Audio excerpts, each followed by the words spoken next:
I was not supposed to hear it.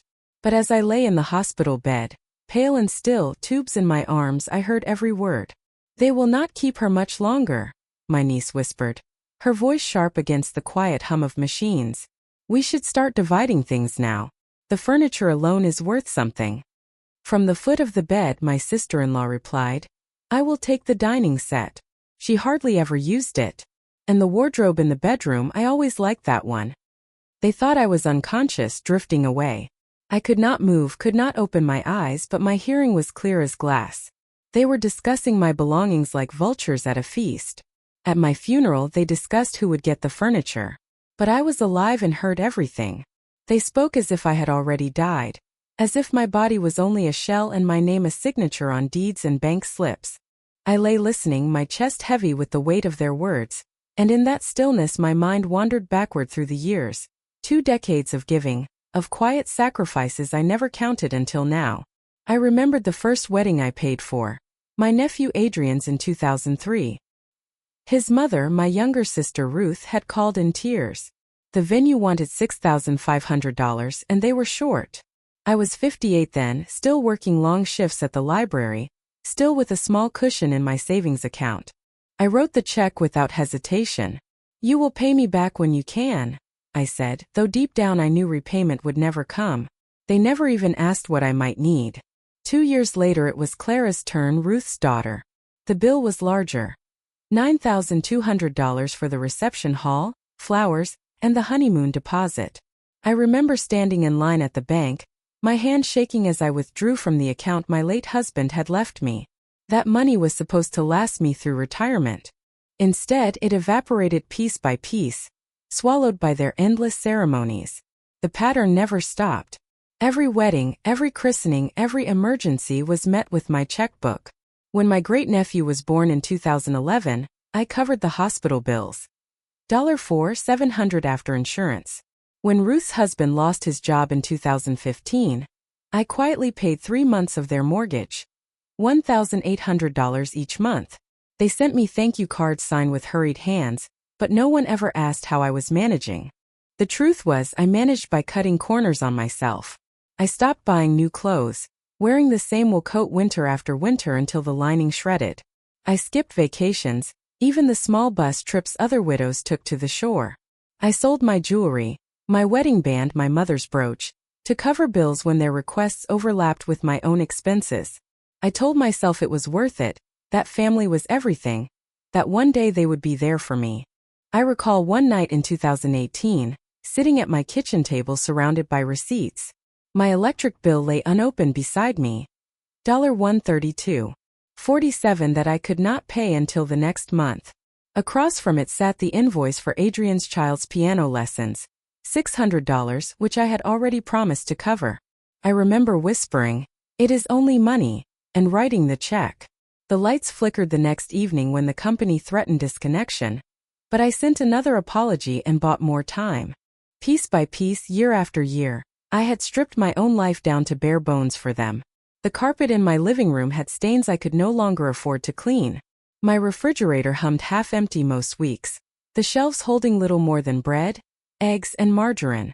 My prescriptions, blood pressure, cholesterol were rationed, because the co-payments always clashed with someone's urgent need. And now, as they circled my hospital bed, they counted my furniture like scavengers. The very table where I had bent over bills for them. The wardrobe I had bought secondhand but polished until it shone. The armchair where I used to rest my tired bones after long days at the library. Not memories, not moments, just objects to be claimed, as if I were already dust in the ground. At my funeral they discussed who would get the furniture. But I was alive and I remembered every dollar, every year, every sacrifice. When the hospital discharged me 3 weeks later, the air outside felt different. Sharp, too bright.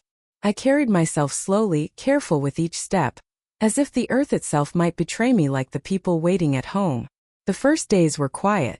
I boiled soup, folded laundry, moved through my little house as though I were invisible. The phone rang often, numbers I recognized, Adrian, Clara, Ruth, but I let it ring. I wanted silence. I needed it. It did not last. On a Tuesday afternoon, 2 cars pulled up to my driveway. From the window I saw Adrian step out, His leather jacket zipped tight despite the mild weather. Clara followed, her heels clicking against the pavement, carrying a smile that looked pasted on. Between them, 3 children I had helped raise, through tuition, gifts, rent transfers, waited in the car with music blaring. They did not knock politely. Adrian opened the screen door and called into my hallway. "Auntie, we came to see how you're doing. Thought you could use company." Company? I had lain alone in a hospital bed for 12 days and none of them came. Now suddenly they cared. I let them in, though my chest tightened as their eyes scanned the room. Clara went straight to the sideboard, her fingers brushing over the carved wood. "Still in good shape," she murmured, as if appraising it for an auction. We sat at the table. I poured tea out of habit, though my hand shook. Adrian declined politely, then leaned forward. "You know, Auntie, the doctor said you scared us. We thought." He let the sentence dangle unfinished. "We thought maybe it was time to talk about practical matters." Clara chimed in. "You should not be living alone. It is a burden managing all this by yourself. We can help. If you just give us the keys, we can look after the house. Make sure nothing gets lost." The keys. Always the keys. I stared at her polished nails, clicking against my table, and remembered the bill I had paid for her manicure school years ago, $2,100 in tuition. She had promised to pay me back once she found work. That promise was still hanging in the air untouched, while her hands now reached for more. Adrian added smoothly, "We were even thinking, if you let us manage the place now, it will save paperwork later. You can focus on your health, not stress about bills and repairs. We are family after all." Family. The word tasted bitter. Where had family been when I rationed medication so Adrian's mortgage could be paid? Where had family been when Clara's wedding invoice bled my savings dry? I nodded politely, though my heart thumped. "I will consider it," I said in a flat tone. But when they left an hour later carrying my cookies and napkins, I locked the door behind them and pressed my back against the wood. I had seen their eyes, quick and calculating. They were not here to visit me. They were here to measure what was left. That night, I opened the drawer of my writing desk and took out the small notebook I had kept for years. In its pages, written in a neat hand, were every sum, every transfer, every sacrifice. 2003 Adrian's wedding, $6,500. 2005 Clara's wedding, $9,200. 2011 hospital bill, $4,700. 2015 Ruth's mortgage, 3 months x $1,800. 2018 piano lessons, $600. Page after page. 37 entries in all. At the bottom of the last page I wrote the day's date. March 14, 2022. Nephews visited, asked for house keys. The next morning the phone rang again. This time Clara's voice syrupy. "Auntie, we were thinking. Maybe we can take the wardrobe now.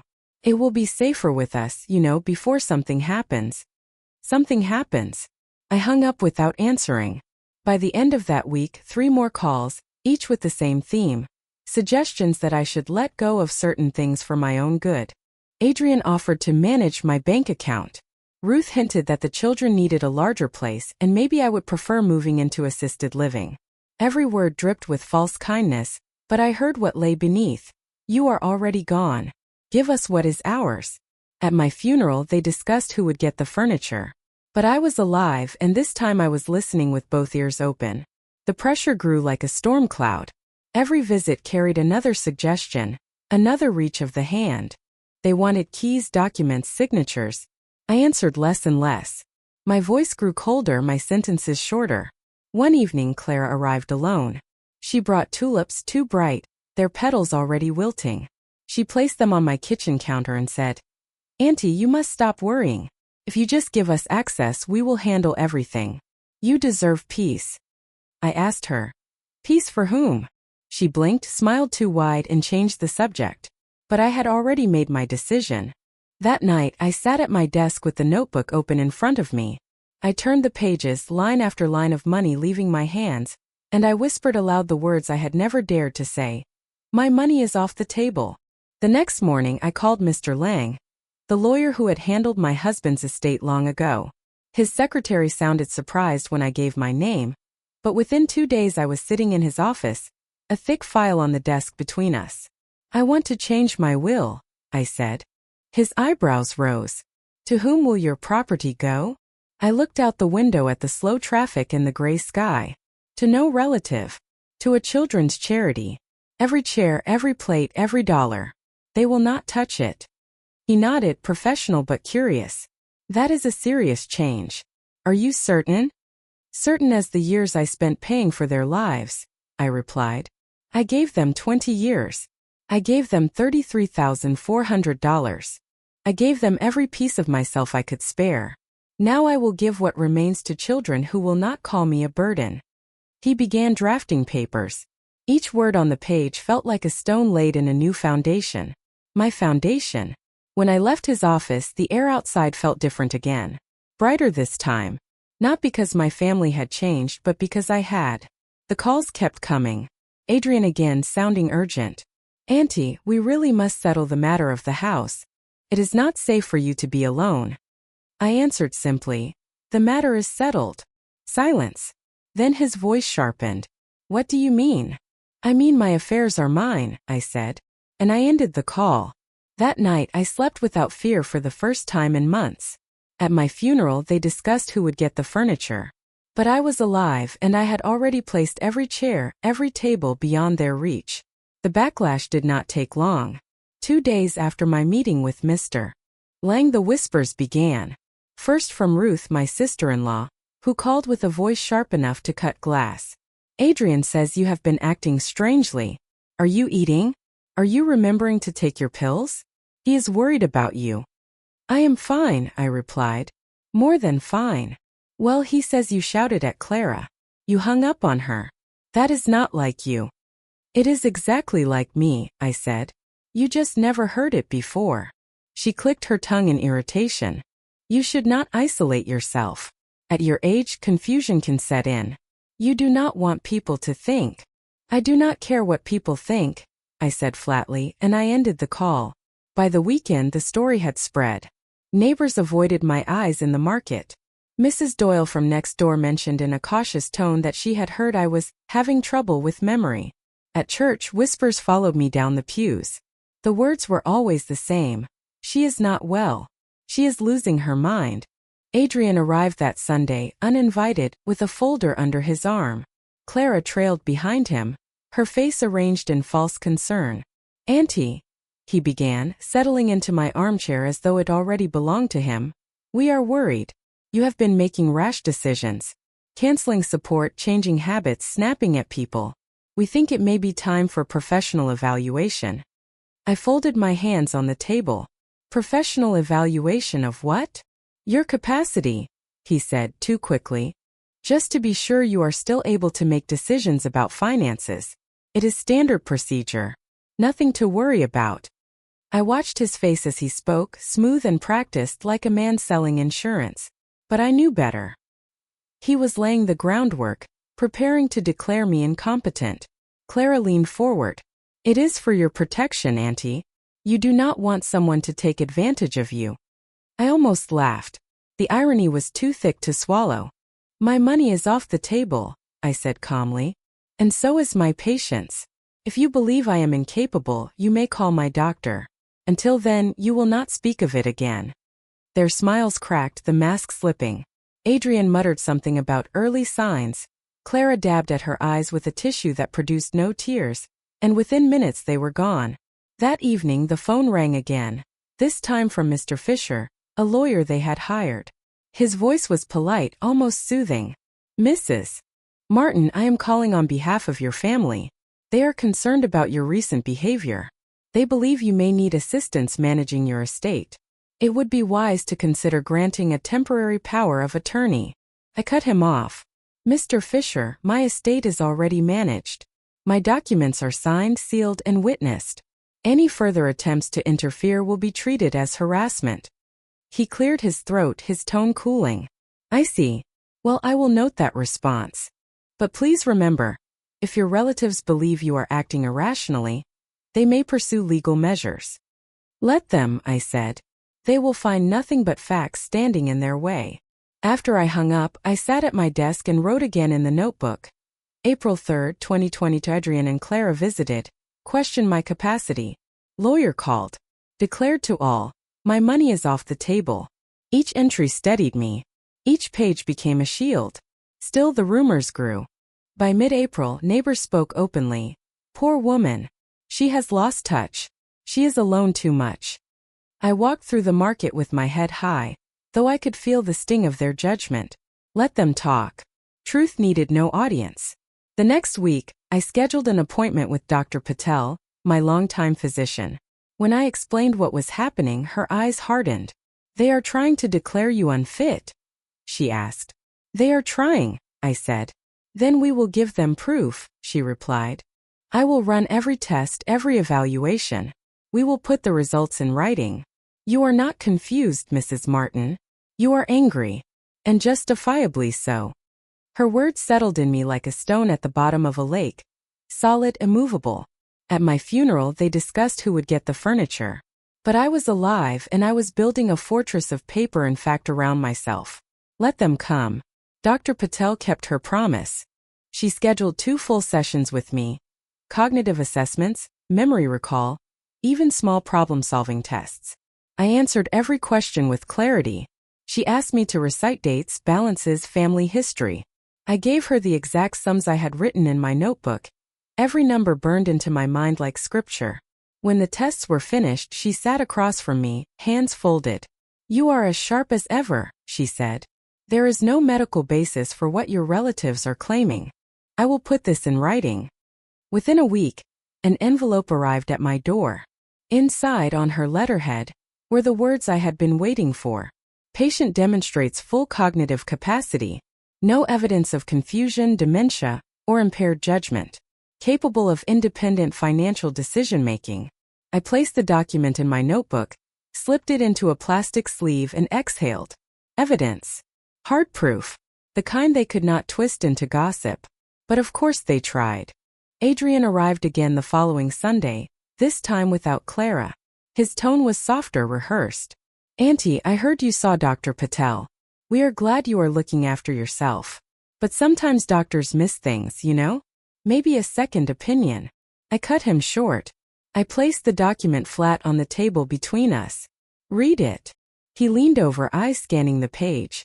His face changed, first irritation, then frustration, then something close to fear.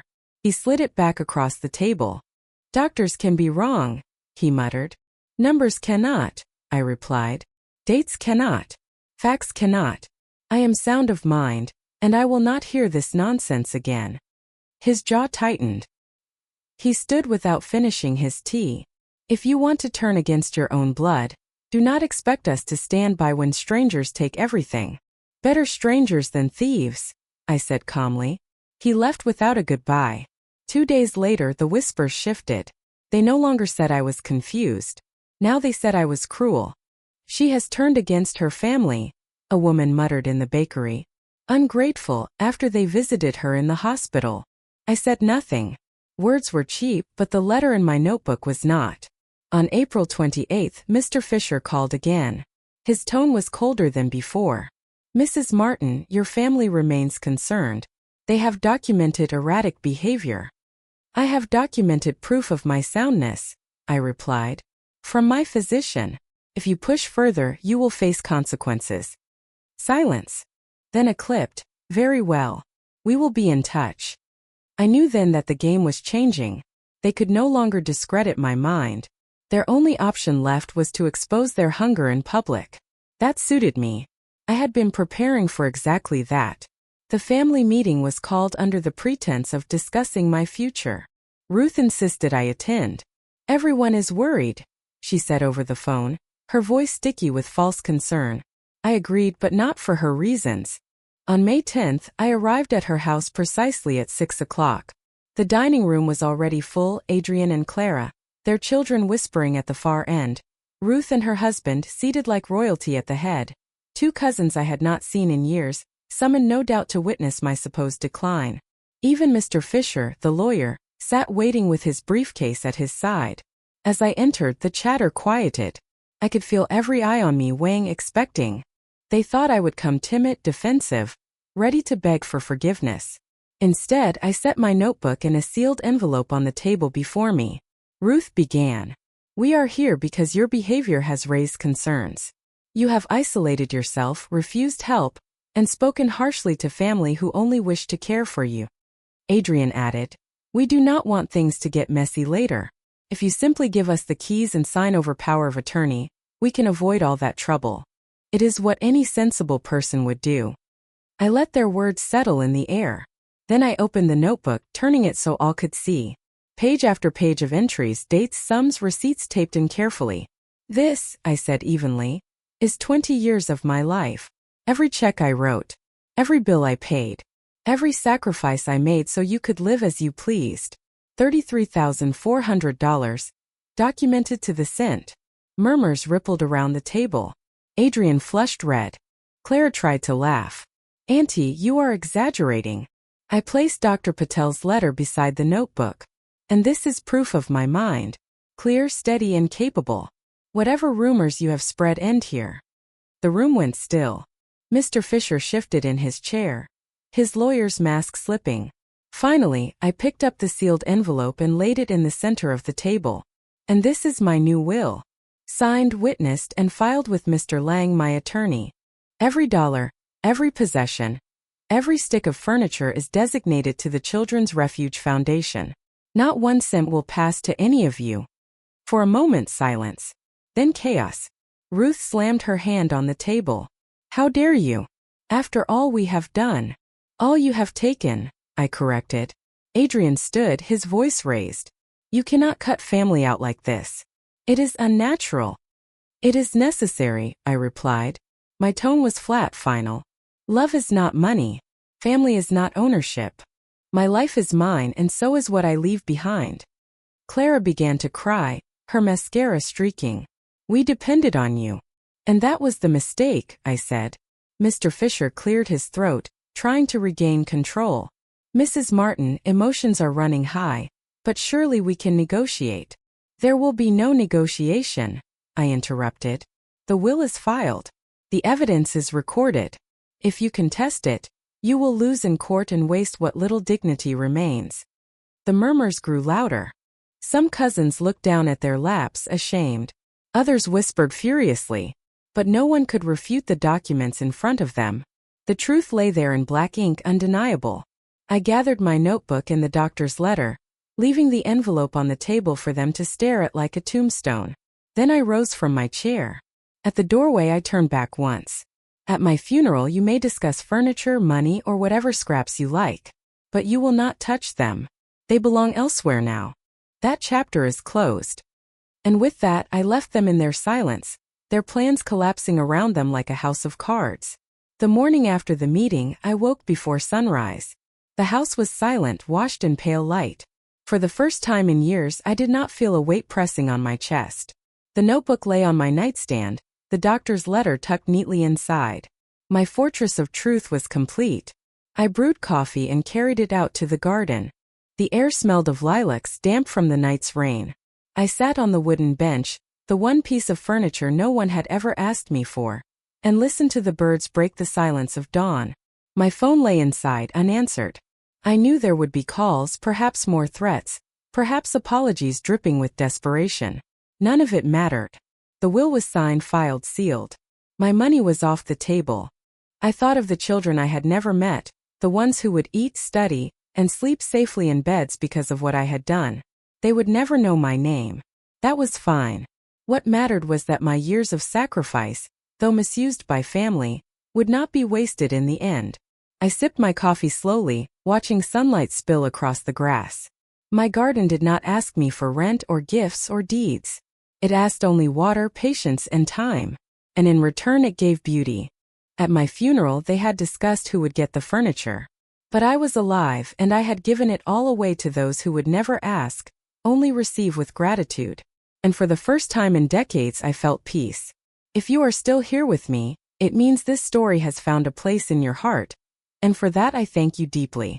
Tell me in the comments where you are listening from, I would love to know. Do not forget to like the video and subscribe because many more life stories are on the way. Until we meet again, I send you my warmest regards and wish you peace in your soul.